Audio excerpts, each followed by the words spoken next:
안녕하세요. 한보람입니다.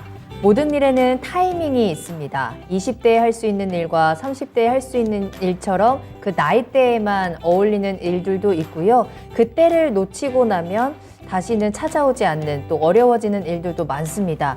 혹시나 기회가 다시 찾아오더라도 예전만큼 쉽게 풀어지지는 않을 수도 있는데요. 참 빠르게 변화하는 세상을 살고 있기 때문이기도 할 겁니다. 지금 반드시 해야 되는 일이 있고요. 또 조금은 시간을 두고 좀 여유를 가져야 되는 일들이 있다면 그 가운데 지금 당장 내 눈앞에 내가 할 수 있는 일에는 집중을 하면서 놓치지 말고 조금 더 적극적으로 움직여보면 좋을 것 같습니다. 여러분들의 타이밍을 절대 놓치지 마세요. 투자의 신 지금 시작하겠습니다.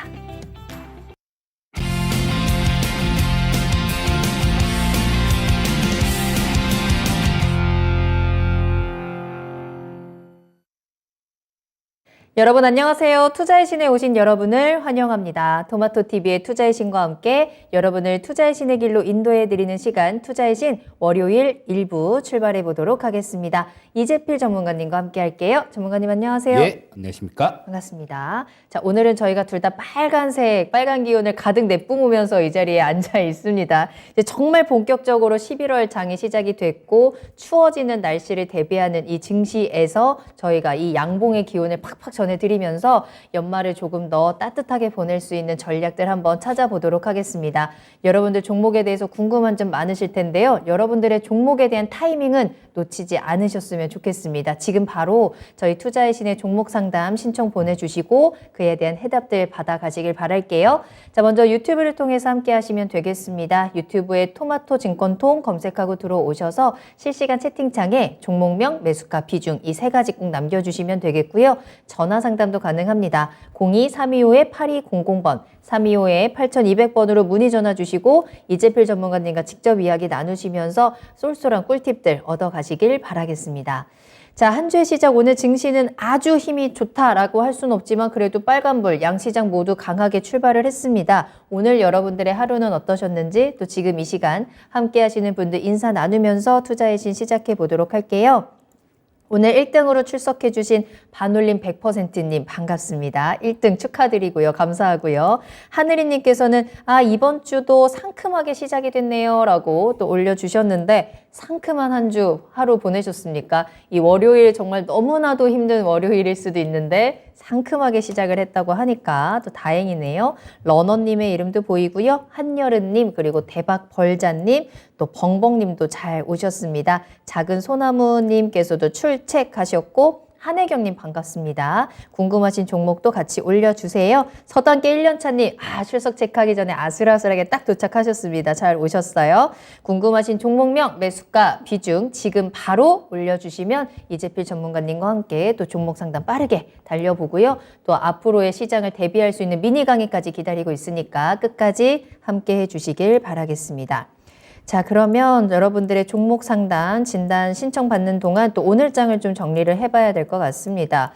확실히 이제는 시장의 분위기가 조금 달라진 걸까라는 기대 아닌 기대를 또 하게 되기도 해요. 오늘도 양시장 강했고 특히 이제 달러도 살짝 내려가는 움직임들이 보이고 외국인들도 계속 수급 잘 들어오고 있고 오늘장을 어떻게 정리하면 좋을까요?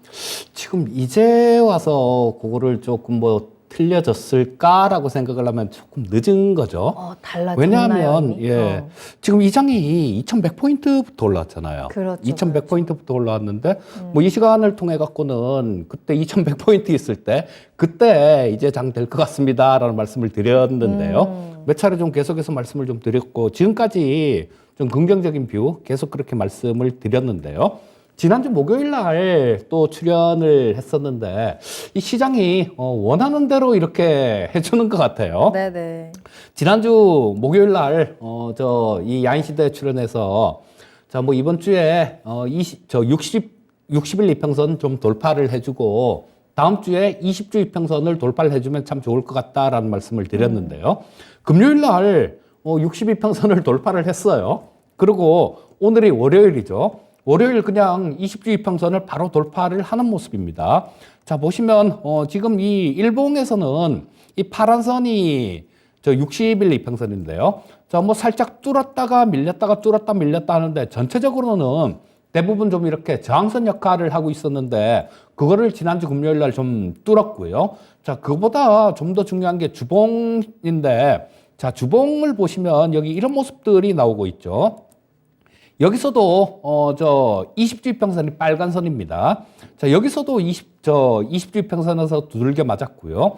그다음에 여기 작년 12월 달에도 마찬가지 20주의평선에서 저항을 받고 밀렸고, 올해 6월 달이네요. 이때도 20주의평선에서 저항을 받았습니다. 그리고 마지막으로 이때도 저 8월 달이네요.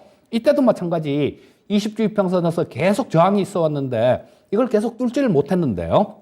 자, 그거를 오늘 좀 돌파를 하는 이런 모습들이 나오고 있죠. 자, 뭐 시장 분위기 같은 경우는 지금 외국인들 보니까 뭐 얘기할 때마다 계속 굉장히 크게 늘어나는데요. 한 2, 3주 정도 전에 저 9월 말부터 시작해서 2조 2천억 샀어요 그랬는데 얼마 전에 또 3조 3천억 샀습니다 라는 얘기를 말씀을 드렸는데요.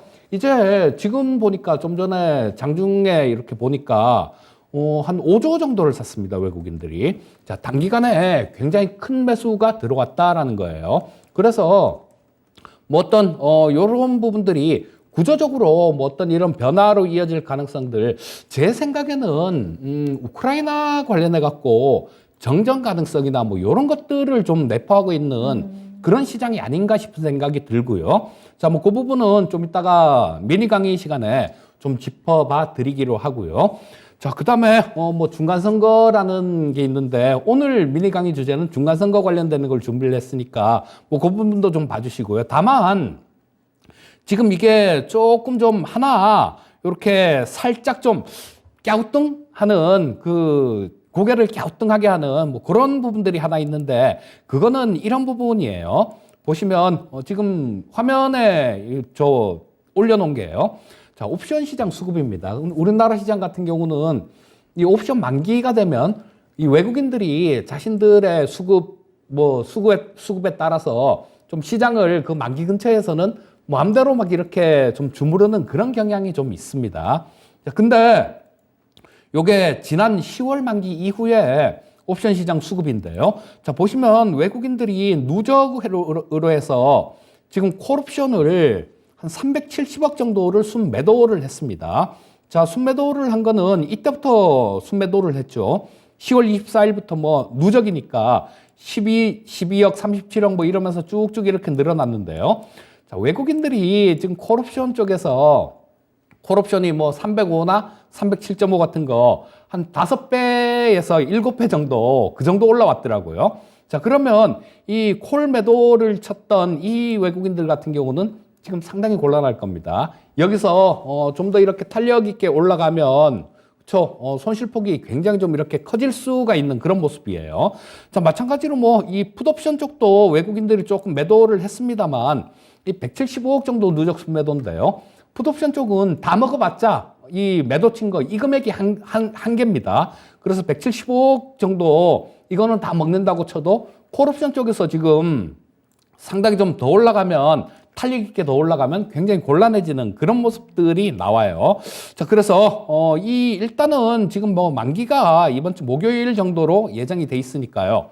그 부분을 한번 조금 이 옵션 시장 이번 주는 옵션 시장 수급을 좀 잘 살펴봐야 될 것 같은데, 물론 뭐 선물 시장 수급은 매일 살펴보는 건 기본이고요.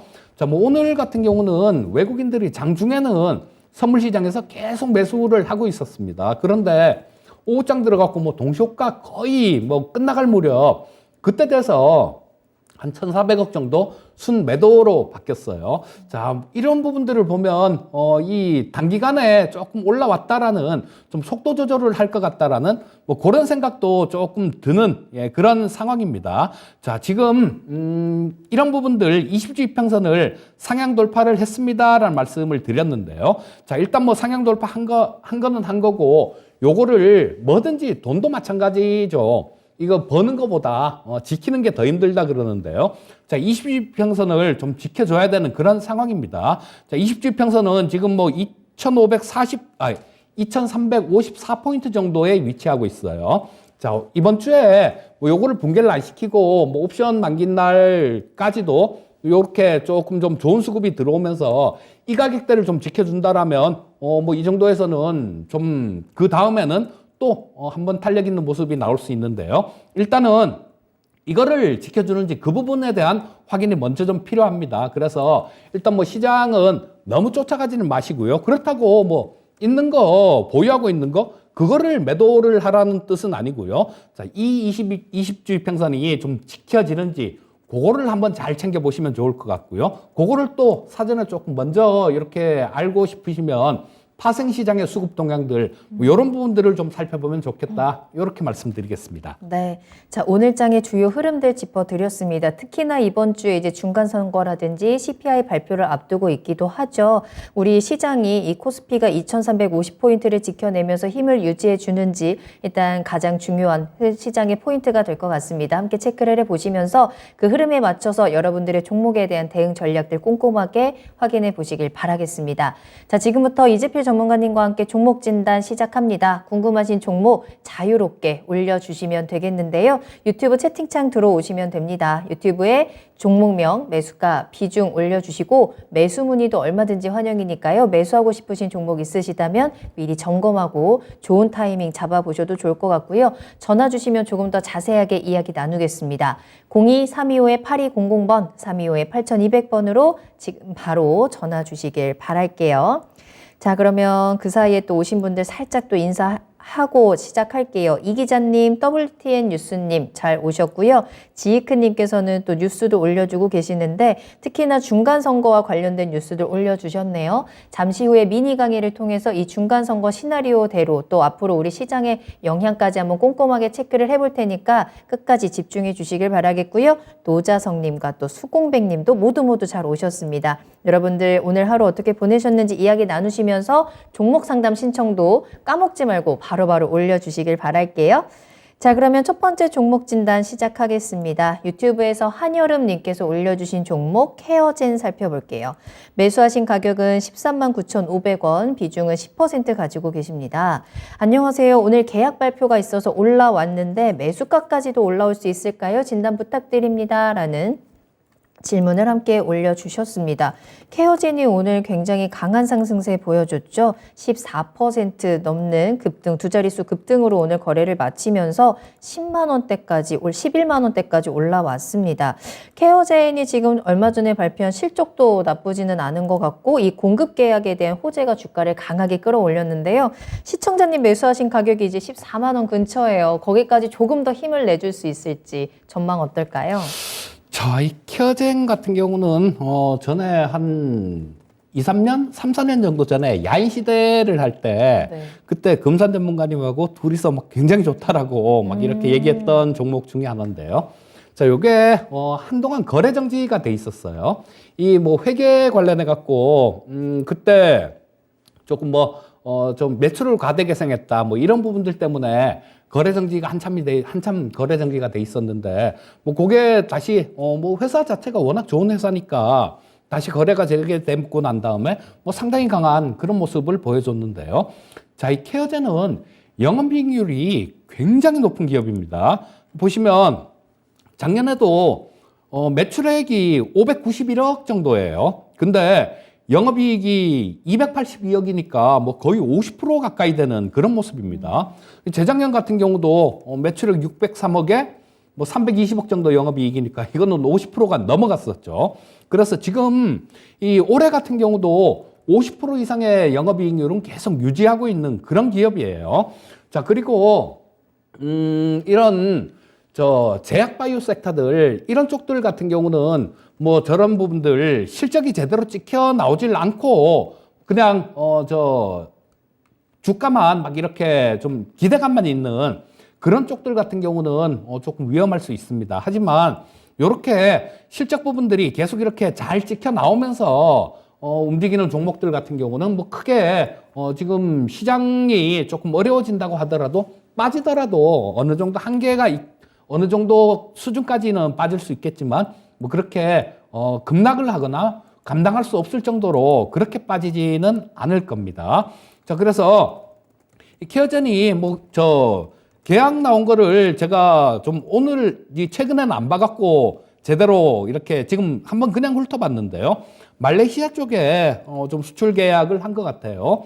뭐 꽤 큰 금액을 수출 계약을 체결한 것 같은데, 자, 이런 부분들 같은 경우는 아까 말씀드렸듯이 이 케어젠 같은 경우는 영업이익률이 굉장히 높습니다. 그렇기 때문에 절반 이상은 남는 장사다라고 보시면 돼요. 그래서 뭐 어느 정도 규모만 되더라도 향후에 저 이익에 찍힐 그런 부분들은 상당히 크다. 이렇게 보셔야 될 거고요. 자, 뭐 실적 부분들도 마찬가지 계속해서 조금씩은 좋아지고 있는 그런 상황입니다. 2분기 실적도 좀 좋아졌고요. 그리고 3분기 실적도 마찬가지로 좋아진 그런 모습이에요. 자, 그리고 뭐 지금 오늘 이렇게 장대 양선을 좀 뽑았는데요. 자, 우리 시청자님께서 매수하신 가격이 조금 높아요. 그게 조금 뭐 아쉬운 점인데요. 자, 뭐 지금 현재 상태에서는 좀 움직인다라면 내일 이 부분은 좀 뚫어줘야 됩니다. 내일 저 시청자님 매수하신 가격대 그까지 단기간에 짧은 시간에 가기 위해서는 내일 이 62평선을 바로 좀 뚫어줘야 돼요. 62평선이 12만 2천 원 정도에 있는데요. 자, 이 부분을 바로 뚫느냐 뚫지 못하느냐가 단기간에 매수하신 가격까지 갈 수 있느냐 없느냐에 좀 갈림길이 될 것 같아요. 자, 뭐 지금 근데 이 62평선 자체가 좀 워낙 강하게 이렇게 찍어 누르고 있습니다. 그래서 이 지금 뭐 오늘 외국인들 수급도 같이 들어왔다라면 뚫을 가능성이 높겠지만요. 오늘 기관은 굉장히 강하게 매수를 했는데 외국인들은 조금 매도를 하는 그런 모습이었어요. 자, 뭐 오늘 그리고 저 신용 그러니까 공매도 수량이죠. 공매도 수량이 또 오늘 좀 많이 늘었는데 요거는 올라오니까 그냥 얘들 같은 경우도 이 사람들 같은 경우도 조금 저항이 있겠구나라고 공매도를 친 것 같아요. 자, 62평선에 조금 저항 뭐 그런 부분들이 나올 것 같은데, 자, 뭐 요런 부분들은 우리 시청자님께서 좀 시간을 좀 투자를 하실 수 있으면요 극복이 된다라고 봅니다. 62평선의 저항도 어느 정도 시간을 투자를 하시면 될 것 같은데 단기간에는 조금 저항이 있을 것 같아요. 그래서 조금 이렇게 종목 상담을 이렇게 올려주실 때 뭐 좀 길게 볼 건지 아니면 좀 이렇게 짧게 보실 건지 그런 부분들을 같이 올려주시면 얘기해드리기가 좀 편할 것 같습니다. 자, 단기간으로 봐서는 62평선에 좀 저항이 있을 것 같고 조금 긴 관점에서는 돌파가 가능하고 매수하신 가격대까지도 가능할 걸로 생각되니까요. 조금 긴 관점으로 들고 가봅시다 하고 말씀드리겠습니다. 네. 자, 오늘 급등했던 종목 케어젠입니다. 앞으로의 실적에 대해서도 긍정적으로 조금 더 체크가 되는데요. 오늘 워낙에 급등했던 만큼 이 힘을 계속해서 유지해 주는지에 대한 확인이 필요할 것 같아요. 62평선인 12만 2천 원을 뚫어줘야지 가능성이 보인다라고 진단을 해주셨고 매수가까지 회복하기에는 시간이 좀 걸릴 것 같다라는 점도 참고를 하시면서 이 종목에 대한 대응 전략들 그 기간 설정도 다시 한번 꼼꼼하게 체크해 보시면 좋을 것 같습니다. 자, 이렇게 케어젠으로 오늘 종목 진단 문을 열어봤고요. 여러분들의 종목 계속해서 올려주시길 바라겠습니다. 종목명 매수가 비중 올려주시고 또 어떤 점이 궁금한지 구체적으로 올려주시면 조금 더 구체적으로 이야기 나눠볼 수 있고요. 전화 상담 환영입니다. 02-325-8200번, 325-8200번으로 문의 전화 주시길 바라겠습니다.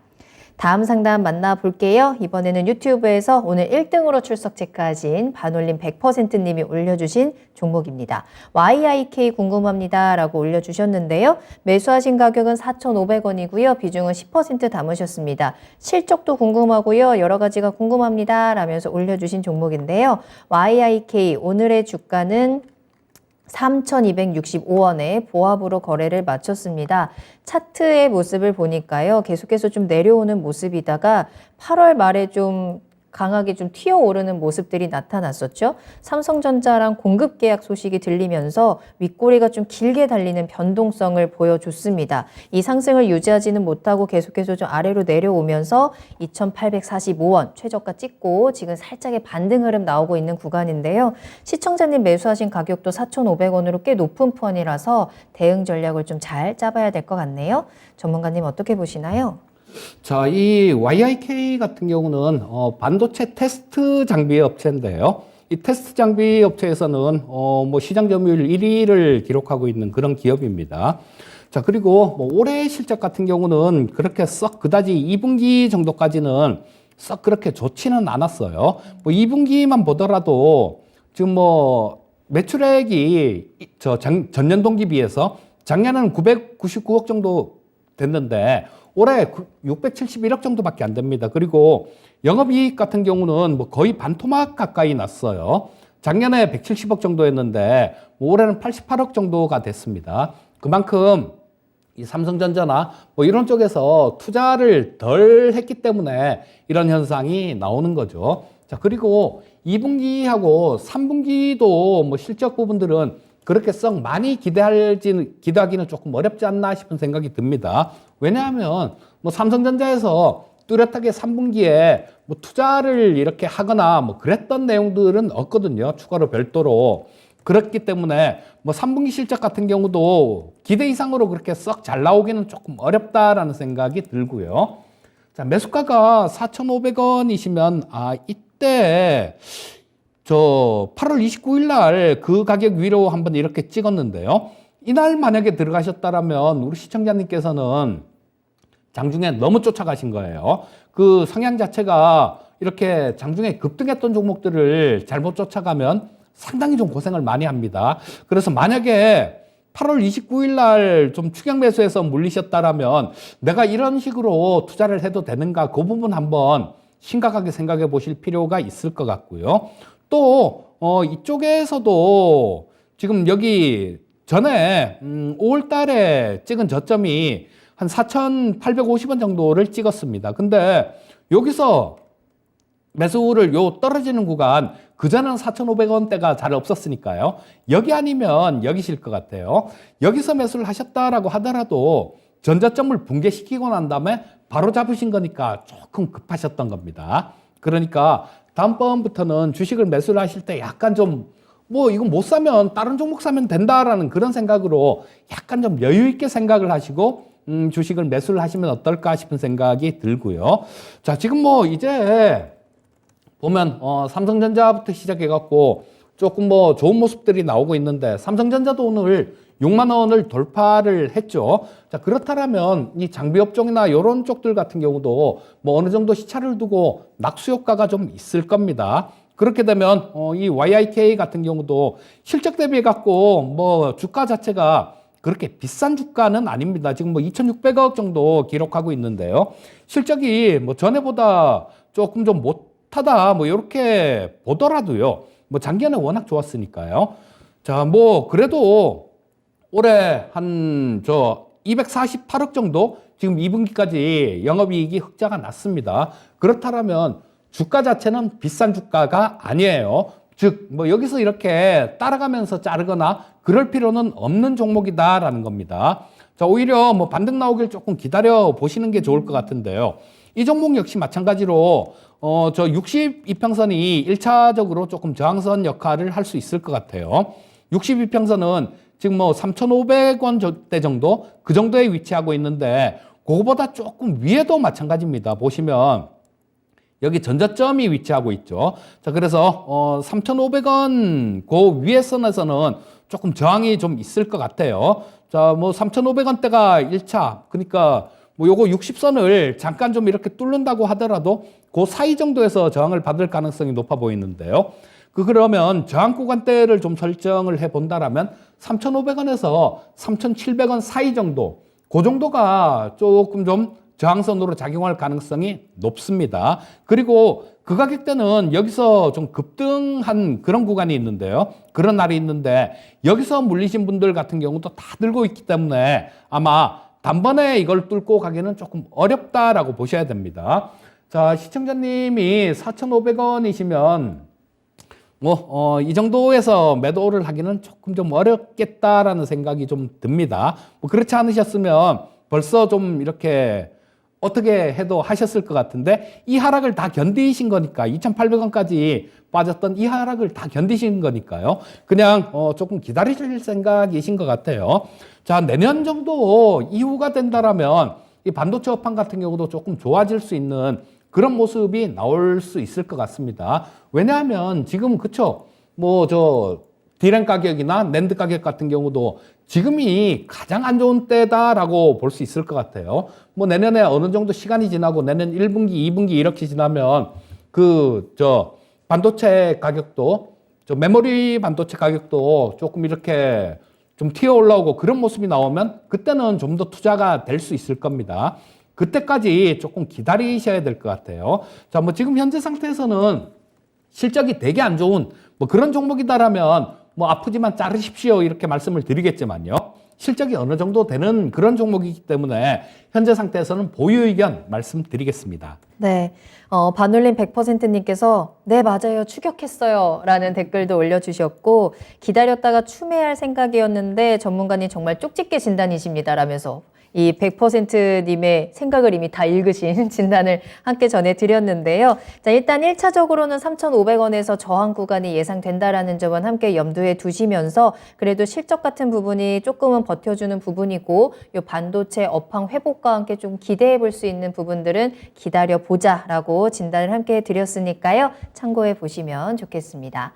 자, 이재필 전문가님과 함께하고 있고요. 여러분들의 종목 상담 계속해서 보내주시길 바라겠습니다. 월요일에 시작을 또 여러분들 종목 딱 당첨되면서 또 일주일에 시작을 하면 일주일이 조금 더 든든하게 지낼 수 있을 것 같거든요. 이 시간 꼭 활용해 보시길 바랄게요. 궁금하신 종목명, 매수가 비중, 그리고 어떤 점이 궁금한지 같이 남겨주시면 되겠습니다. 다음 상담은요, 저희 작은 소나무님께서 올려주신 종목 KC코트렐 살펴보도록 하겠습니다. 매수가는 4,175원이고요. 비중은 10% 담으셨는데요.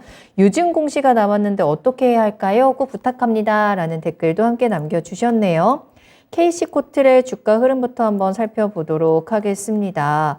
오늘 2,570원에 거래를 마쳤네요. 3%대 하락 움직임이었고요. 지난주 금요일에 호재와 함께 급등을 하기도 했었습니다. 현대제철과의 계약 체결했다라는 소식으로 빨간 장대양봉 강하게 뽑아낸 이후에 오늘은 살짝 조정이 나왔는데요. 시청자님이 말씀하신 것처럼 이 KC코트렐은 유상증자에 대한 이슈도 가지고 있어요.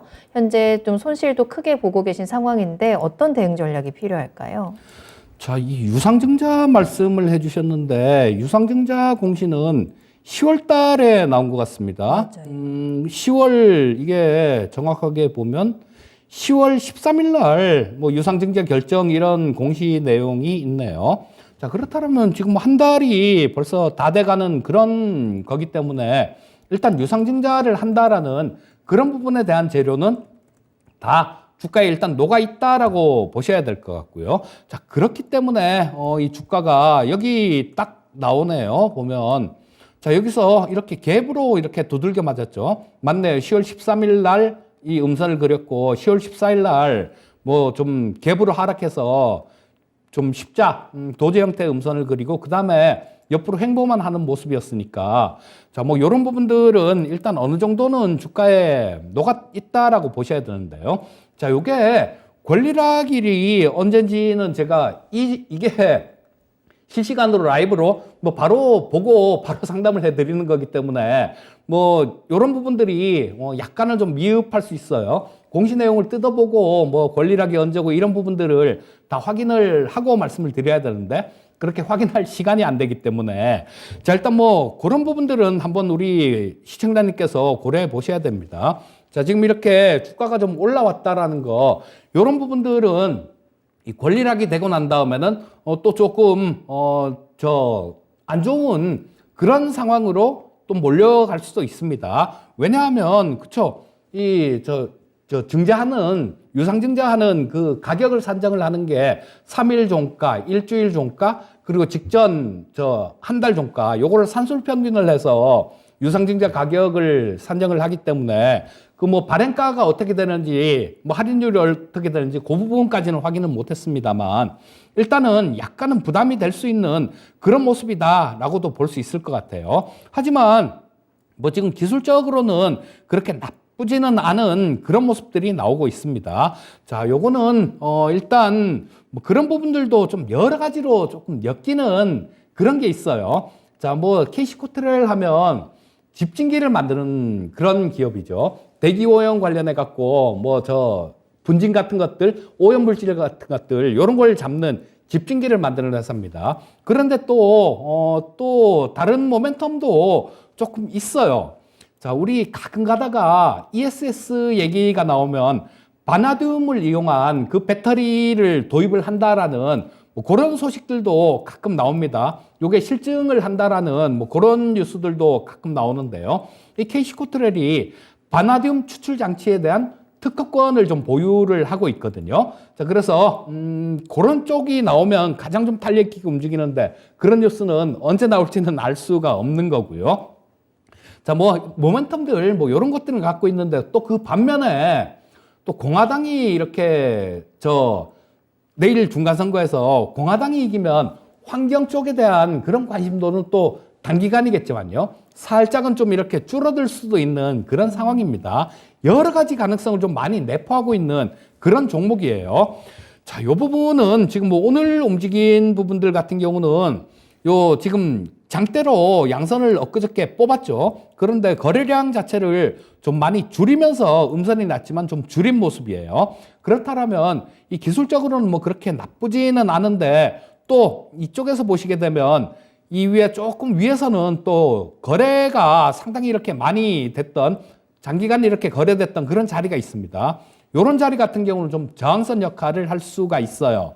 자, 우리 시청자님께서 일단 뭐 유상증자 권리락이를 조금 확인을 하시고요. 그 유상증자는 이 권리락이 벌써 돼버렸다라면 무조건 받아야 되겠지만 이 권리락이 안 된 상태다라면 일단 뭐 내일 당장 강하게 양선을 뽑는 그런 모습이 안 나온다라면요. 한번 정리를 했다가 나중에 다시 한번 노려보시는 게 좋겠다라는 생각이 들고요. 자, 4,170, 매수가가 너무 비싸네요.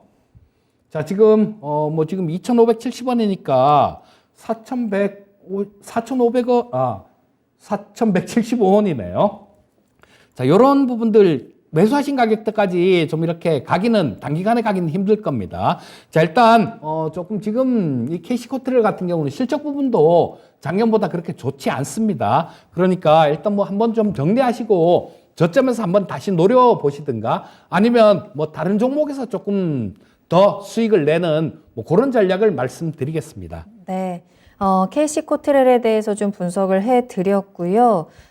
신주 배정 기준일이 11월 16일로 지금 나오는 것 같네요. 15일이 권리락일이 될 것 같고 이 부분 잘 참고를 하시면서 여러분 지금 시청자분이 가지고 계신 이 종목을 주식을 어떻게 앞으로 처분할지 좀 고민을 해보셔야 될 것 같습니다. 지금 매수가도 좀 높은 구간에 있기 때문에 이 기간을 잘 활용하셔서 최대한 손실을 조금 더 줄여낼 수 있는 방법들을 찾아볼 수 있었으면 좋겠네요. 참고해 보시길 바랄게요. 자, 다음 상담 이어가도록 하겠습니다. 여러분 전화 주세요. 02-325-8200번 전화 주시면 굉장히 반갑게 환영해 드릴 거고요. 종목에 대한 이야기도 조금 더 꼼꼼하게 체크해 보도록 하겠습니다. 02-325-8200번으로 지금 바로 문의 전화 주시면 연결 가능합니다. 다음 상담은 저희 대덕전자 한번 살펴보도록 할게요. 노자성 님이 올려주신 종목이고요. 매수 문의 주셨습니다.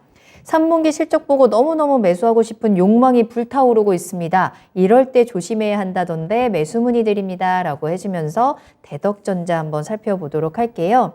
대덕전자는 오늘은 3% 가까이 좀 빠지는 흐름 나왔고요. 23,600원에 거래 마쳤습니다. 이제 3분기에 역대 최고 실적을 기록을 하면서 관심을 좀 가지시는 것 같은데 또 한편에서는 리포트를 보니까 4분기의 실적에 대해서는 우려에 대한 목소리도 나오고 있는 것 같더라고요. 그래서 한 리포트에서는 목표가를 좀 낮추는 움직임도 나왔습니다. 지금 시점에서 이 종목을 매수를 하면서 수익을 키워나갈 수 있을지 대덕전자의 미래는 어떻게 보세요? 자, 뭐 실적 나온 거 그것만 본다라면 네. 정말로 사고 싶은 종목이 맞죠. 자, 근데 여기 실적 발표를 한 지 지난주 목요일 정도에 실적 발표를 한 것 같은데요. 자, 뭐 그때가 조금 고점을 찍었습니다. 그때가 고점을 찍고 지금 뭐 조금 밀리는 그런 모습이 나오고 있는데요.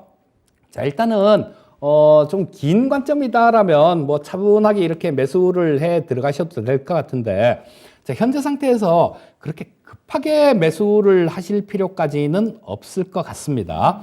자, 보시면 여기 우리 시청자님이 많이 좀 당하셨나 봐요.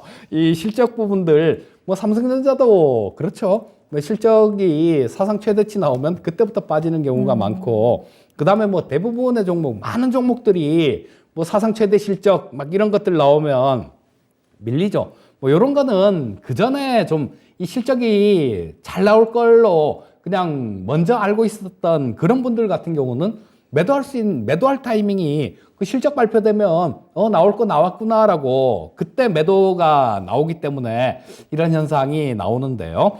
자, 일단은 뭐 요런 부분들을 본다라면 실적 부분들은 뭐 내년에도 좀 더 좋아질 가능성이 많습니다. 그렇기 때문에 길게 본다라면 문제는 없는 종목이다 이렇게 보셔도 되는데요. 단기간에는 조금 기술적으로는 약간 좀 매수를 하기가 조금 꺼려지는 그런 자리죠. 자, 뭐 저 아까도 조금 말씀드렸습니다만 전저점이라는 거, 뭐 이런 것들을 깨는 모습이 나오면 조금 곤란해지는 경우가 있습니다. 여기 보시면 10월 28일 날 금요일 날 기록한 저가가 23,650원인데요. 오늘 종가가 24,600원으로 그 부분을 하향 돌파를 했죠. 그러니까 뭐 일단 기술적으로는 지금 내일 당장 뭐 이렇게 매수를 들어갈 자리는 아닙니다. 그래서 조금은 좀 더 기다려 보시는 게 좋을 것 같은데 실적이 워낙 좋으니까 이 아래 가격, 이 가격을 깨지는 않을 것 같아요. 자, 그렇다면 뭐 그 중간 어디쯤에서 조금 지지선을 형성을 하고 저 반등이 나올 것 같은데 그 가격대는 뭐 한 22,000원대 초반 정도, 그 정도면 뭐 1차로 조금 매수를 들어가도 되는 그런 구간이다라는 생각이 듭니다. 그래서 조금만 더 참아 보시는 게 좋을 것 같아요. 그리고 22,000원대 초반 정도, 그 정도까지 내려온다라면 지금 뭐 이렇게 매수를 했다가 좀 밀리면 속쓰리잖아요. 뭐 나중에 기다리면 된다라고는 하지만, 그러니까 22,000원 초반대 정도, 그 정도에서 매수를 하실 생각을 하시고요. 지금은 조금만 더 기다렸다가 매수를 하는 전략을 말씀드리겠습니다. 네. 자, 대덕전자 매수 문의 주셨고요. 장기적인 관점으로 접근을 하시면 더 좋을 것 같고 매수 타이밍을 잘 잡는 게 또 중요할 텐데 22,000원 초반대 구간을 제시해 드렸습니다. 그 구간에서 조금만 더 기다리셨다가 타이밍 잘 잡아서 수익 좀 보시기를 함께 응원해 드리도록 할게요. 자, 계속해서 상담 이어갑니다. 오늘 정말 많은 분들이 또 종목도 올려주고 계시는데 따상님 오랜만이에요. 아리아님과 마그마님, 알라뷰님의 이름도 보이고요. 한혜경님, 구리구리 너구리님, 뚠뚠이님, 꿈꽃도 귀신꿈꽃도님 오늘도 함께 해주고 계시고 조병훈님의 종목도 저희가 체크가 되고 있는데 조금 더 빠르게 한번 종목 진단 달려보도록 하겠습니다. 자, 그럼 다음 상담은요. 유튜브에서 한혜경님께서 올려주신 선익시스템 살펴보겠습니다. 매수가는 15,900원이고요. 비중은 5% 담으셨네요. 수고 많으십니다. 라는 인사와 함께 진단 좀 꼭 부탁드려요. 라는 댓글도 남겨주셨습니다. 선익시스템 오늘 종가가 15,300원이고요. 15,900원 최근에 매수를 하셨을까요? 이 종목이 9월과 10월 요 가을에 굉장히 큰 움직임을 보여주는 종목이기도 합니다. 앞으로는 어떻게 움직일까요? 자, 이 선익 시스템 같은 경우는 뭐 실적이나 이런 걸로 봐서는 뭐 그렇게 썩 믿음직한 그런 회사는 아닙니다. 자, 요게 동아일텍 자회사인데요. 뭐 전에 상장되기 전에는 조금 좀 화제가 됐던 그런 종목이기도 합니다. 근데 상장되고 난 다음에 별로 그렇게 썩 좋은 뭐 그런 모습을 보여주지는 않았어요. 자, 여기서 2017년도에 상장되고 난 다음 쭉 밀렸다가 이때 코로나 지나고 난 다음에 상당히 좀 강한 모습을 보여줬다가 밀렸는데요. 자, 이때 이렇게 강한 모습이 나온 이유가 메타버스 때문입니다. 자, 요게 7,000원대에서 뭐 여긴 3,000원대지만요. 7,000원대에서 한 34,000원대까지 그냥 다이렉트로 이렇게 올라가 버렸으니까 뭐 그때 메타버스라고 스치기만 해도 막 상한가 가던 뭐 그런 시기가 작년 가을쯤이었었죠. 자, 근데 자, 이 OLED 장비라고 이 메타버스하고 관련이 있다라고 그렇게 좀 연관을 지어서 주가가 움직이는데요. 자, 그러면 뭐 다른 장비들 같은 경우도 어느 정도는 수혜가 있어야 되는데 이 선익 시스템만 유독 거기에 조금 말려서 좀 이렇게 편승해서 주가가 움직이는 그런 모습이 나옵니다. 자, 이런 것들은 정상적인 그런 움직임은 아니다라고 봅니다. 그리고 주가 자체가 한번 이렇게 굉장히 큰 그런 상승을 준 종목들 같은 경우는 한동안 안 움직이는 경향이 되게 많아요. 자, 보시면 이때 저점 기준으로는 2020년도 3월 달 같은 경우는 뭐 이때 코로나 때문에 뭐 한참 다들 이렇게 고생을 시켰지만요. 자, 그해 11월 달까지도 주가가 거의 안 움직였었어요. 근데 뭐 이때부터 시작해서도 한 5배 넘게 단기간에 주가가 급등하는 모습이 나왔으니까 자, 요런 것들 같은 경우는 나중에 뭐 한 1, 2년 정도 주가 흐름이 좀 안 좋은 그런 경우가 되게 많습니다. 그리고 실적 부분들이 어느 정도 찍혀 나온다라면 뭐 조금 좀 들고 가볼 만하다라고 말씀을 드릴 수 있을 것 같은데요. 지금은 실적 부분들도 전혀 뭐 잘 찍혀 나오지는 않고 있습니다. 작년에는 적자 났고 올해 뭐 1, 2분기 같은 경우는 1분기는 적자, 2분기는 흑자 전환했는데요. 글쎄 뭐 3분기 같은 경우는 약간 불투명합니다. 그래서 이 시가총액이 1,400억 정도 되는 그런 기업인데요. 자, 뭐 실적 부분들을 본다라면 그렇게 썩 믿음이 가진 않아요. 자, 이 선익 시스템이 한번 좀 강하게 올라오려면 아까 말씀드렸던 그 메타버스 부분들, 요런 부분들이 좀 이렇게 나와줘야 되는데요. 일단 뭐 지금 당장은 뭐 글로벌 시장에서 메타버스 대장주라면 가장 큰 종목이라면 어떤 거를 볼 수 있을까요? 뭐 과거에 페이스북, 지금 메타로 이름 바꾼 페이스북을 볼 수 있을 텐데요. 주가 흐름 정말 안 좋습니다. 그래서 뭐 이 선익 시스템 같은 경우도 그런 쪽이 한번 확 부각이 되면 모르겠는데 그렇지 않고는 좀 의미 있는 그런 상승이 나오기는 조금 어렵다라는 생각이에요. 자, 그래서 뭐 일단 뭐 지금 뭐 5% 정도만 보유하고 계시니까 조금 뭐 주가가 등락이 좀 있더라도 그렇게 괴로운 뭐 그런 상황은 아니실 것 같습니다. 현재 상태에서 뭐 추가로 더 매수를 하시거나 요건 조금 곤란할 것 같고요. 기술적으로도 어제 이렇게 강하게 길게 윗꼬리를 달고 난 다음에 오늘 거래량이 줄었어요. 자, 위에서 물린 사람들이 많다는 얘기입니다. 이거를 뚫으려면 거래량 자체가 좀 늘어줘야 되는데 오히려 줄어들었죠. 그러니까 뭐 힘 자체, 에너지 자체는 그렇게 강하지가 않다라고 봐야 되는 그런 종목이니까요. 일단 뭐 5% 정도는 보유를 해 보셔도 될 것 같습니다. 그런데 이게 메타버스 관련돼서 뭐 그런 얘기가 언제 나올지는 몰라요. 언제 뭐 가끔가다 한 번씩 시장에 툭툭 이렇게 나오는 그런 재료니까 뭐 그런 부분들이 좀 나와서 뭐좀 탄력 있는 장중에 그런 모습이 나오면 그때는 정리하고 나오는 전략을 말씀드리겠습니다. 네, 지금은 비중도 많지 않고요. 손실도 크지 않은 구간이어서 선익 시스템 조금 더 보유를 하시면서 메타버스 이슈가 나오면서 좀 탄력을 받을 때는 꼭 매도 타이밍 놓치지 말고 잡아보시길 추천드렸습니다. 자, 이렇게 해서 오늘 이재필 전문가님과 함께 여러분들의 종목에 대한 궁금증 속 시원하게 좀 해결을 도와드렸고요. 지금부터는 또 많은 분들이 기다리시는 미니 강의 한번 시작해 보도록 하겠습니다. 자, 이제 중간선거가 하루 앞으로 다가왔습니다. 이제 우리 시간으로는 내일 모레 새벽이 될 텐데요. 그 선거 결과에 따라서 우리 시장에 또 어떤 영향이 미칠지 그 선거에 대한 포인트들을 한번 짚어보면 좋을 것 같아요. 자, 이재필 전문가님의 미니 강의 지금 시작하겠습니다. 자, 오늘은 미국 중간선거 관련해 갖고 좀 말씀을 드릴 텐데요. 네. 자, 이 얘기를 10월 달에 중순쯤에 좀 처음 말씀을 드린 것 같아요. 그때는 조금 자세하게 이렇게 좀 말씀을 드렸었죠. 뭐 중간선거 관련해 갖고 주가 흐름들 뭐 이런 것들 다 보여드렸고 물론 뭐 좀 이따가도 한 번 더 보여드릴 겁니다. 왜냐하면 우리는 11월 달에만 거래하고 말 게 아니라 12월 달에도 거래를 해야 되니까 어느 정도 참고할 수 있는 그런 부분들이 있기 때문에 뭐 다음 장에서 그런 부분들은 좀 말씀드리기로 하고요. 자, 주가 자체가 그렇습니다. 이 중간선거 관련해 갖고는 좀 합리적인 의심이 드는 부분들이 되게 많다라는 말씀을 드렸는데요. 2018년도에도 그렇고 안 좋던 주가도 중간선거 그 근처만 되면 주가가 튀어 올라왔습니다. 그리고 뭐 되게 저 2002년도 중간선거 때부터 좀 이렇게 말씀을 좀 드렸었는데요. 자, 뭐 그러고 난 다음에 주가는 만족스러울 만큼 이렇게 올라왔죠. 자, 중간선거 판세를 먼저 한번 살펴봐야 될 것 같은데요. 이 중간선거는 미국은 하원은 그냥 중간선거 때 전부 다 바꿉니다. 근데 상원은 4년에 한 번씩, 2년에 한 번씩 3분의 1씩 이렇게 바꿔요. 그래서 올해 같은 경우는 35석, 상원 35석하고 주지사도 선출을 하죠. 자, 근데 지금 이 하원 같은 경우는 보시다시피 민주당이 좀 되게 많이 불리합니다.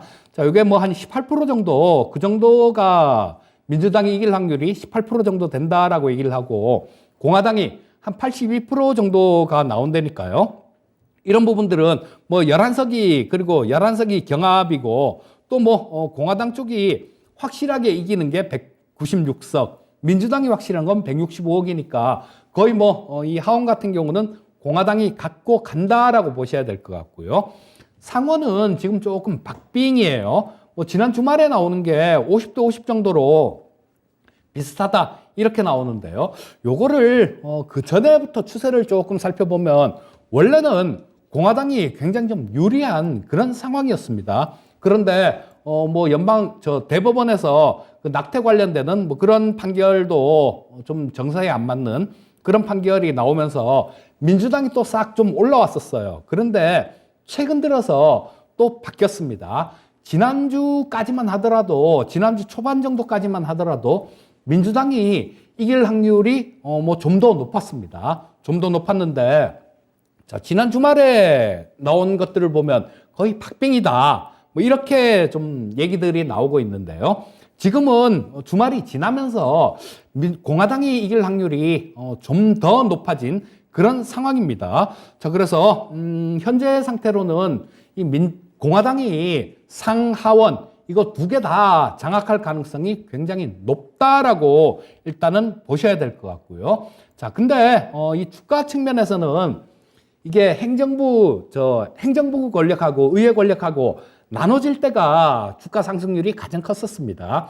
자, 같이 이렇게 됐을 경우에는 일방통행이니까 뭔가 견제할 수 있는 그런 장치가 없으니까 아마 이런 부분들은 나눠졌을 때 그런 견제 장치가 있다라는 그런 측면 때문에 아마 주가 상승률이 좀 더 큰 것 같은데요. 어쨌거나 뭐 지금 이 중간선거 시즌 후에 뭐 요때 그런 말씀을 좀 이 10월 달에 그때 처음 말씀드릴 때가 요게 나스닥 기준인데 나스닥이 제일 못 올라서 3.9%예요. 다우 같은 경우는 10%가 넘었고 S&P 500 같은 경우도 8% 정도 올라왔었습니다. 근데 그 처음 말씀드릴 때는 이게 마이너스였어요. 자, 근데 플러스로 돌아선 그런 상황이고 대체적으로 보면요.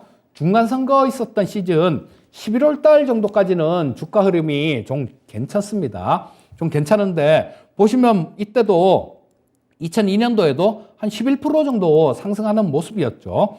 2006년도도 2% 정도 상승을 했고요. 11월 달에. 자, 2003년도엔 살짝 마이너스, 그리고 저때 2018년, 14년 같은 경우는 3.47%, 18년 같은 경우는 0.34%가 올라왔는데 올해는 아직 11월 달에 주가가 나오지는 않았죠. 자, 여기서 보시게 되면 자, 이때보다 10월 달보다 11월 달 주가가 조금 탄력은 좀 떨어지죠. 그리고 이 11월 달의 경우가 좀 어느 정도는 불확실성의 제거 뭐 이런 핑계로 조금은 올라왔어요. 그리고 어떤 정책, 이건 돈으로 사서 올린 게 아니라 어떤 정책적으로 뭐 그런 부분들이 있기 때문에 탄력이 한 11월 달 정도까지는 갔습니다. 그런데 그 다음에 중요한 게 이때 12월 달의 주가가 또 궁금해지죠.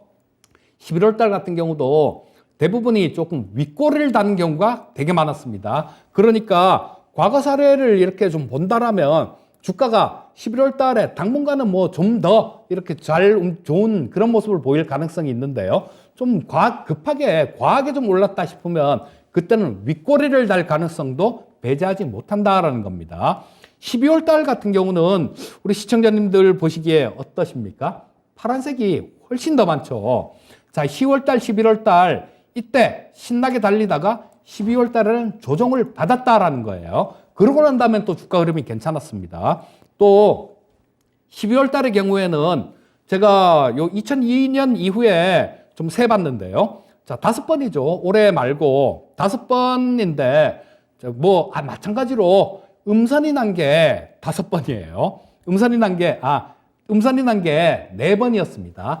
5번 중에 4번은 12월 달에 음선이 났다라는 얘기입니다. 자, 지금 대부분이 하는 얘기가 중간선거 끝나고 난 다음에 뭐 좋았어요 이런 얘기들을 되게 많이 하는데요. 뭐 제가 하는 지인 같은 경우는 지금까지 뭐 지난주까지 장 안 된다 안 된다 안 된다 이렇게 얘기를 하더니 오늘 같은 경우는 한 2,600은 넘어갈 것 같은데 그런 얘기를 해요. 자, 이게 아까 우리 시청자님께서도 뭐 사고 싶어 갖고 미치겠다 그런 데가 조심해야 되는 때인데 라는 말씀을 해주셨는데요. 자, 무조건 덮어놓고 쫓아가는 거는 이 화면을 보면 조금 곤란할 수도 있겠다라는 그런 생각을 할 수 있을 것 같습니다. 자, 그래서 이런 부분 좀 참고해서 보시면 좋을 것 같고요. 자, 그리고 지금 뭐 마지막 장에서는 자, 공화당의 승리가 유력하다는 전제하에 좀 말씀을 드리면요. 자, 상하원 전부 다 공화당이 장악할 가능성이 되게 높죠. 자, 이 경우에는 이 바이든 대통령이 레임덕이 올 가능성이 굉장히 많습니다. 그리고 유가나 이런 쪽에 대해서는 조금 부정적일 가능성이 높아요. 바이든은 친환경 에너지를 굉장히 좀 이렇게 많이 밀어붙였었죠. 그래서 이 친환경 에너지 섹터들 이런 쪽 같은 경우도 큰 틀은 막지는 못합니다. 큰 흐름은 막지는 못하는데 단기간의 변동성은 나올 가능성이 있어 보이고요. 뭐 사우디 같은 쪽도 이 만약에 공화당이 양원을 다 이렇게 장악을 한다라면 그렇죠? 이 좀 유가를 어느 정도 바이든이 떨어지길 바랄 것 같아요. 자, 뭐 사우디 빈살만 왕세자 같은 경우는 바이든을 굉장히 싫어합니다. 그래서 다음에 이 의회 선거가 있고 난 다음에는 요거는 바로 뭐 대선까지 분위기가 좀 이어질 가능성이 높으니까요. 자, 그래서 이런 부분들은 조금 부정적이다 이렇게 볼 수 있을 것 같고요. 우크라이나 전 같은 경우는 종전하는데 종전의 압박이 좀 있을 것 같습니다. 공화당 같은 경우는 지금 뭐 민주당에서는 랜드리스법 뭐 그러면서 굉장히 많이 지원을 해줬어요. 그런데 이미 지원을 해주기로 한 거 이 부분에 대해서 취소를 없애진 않겠지만요.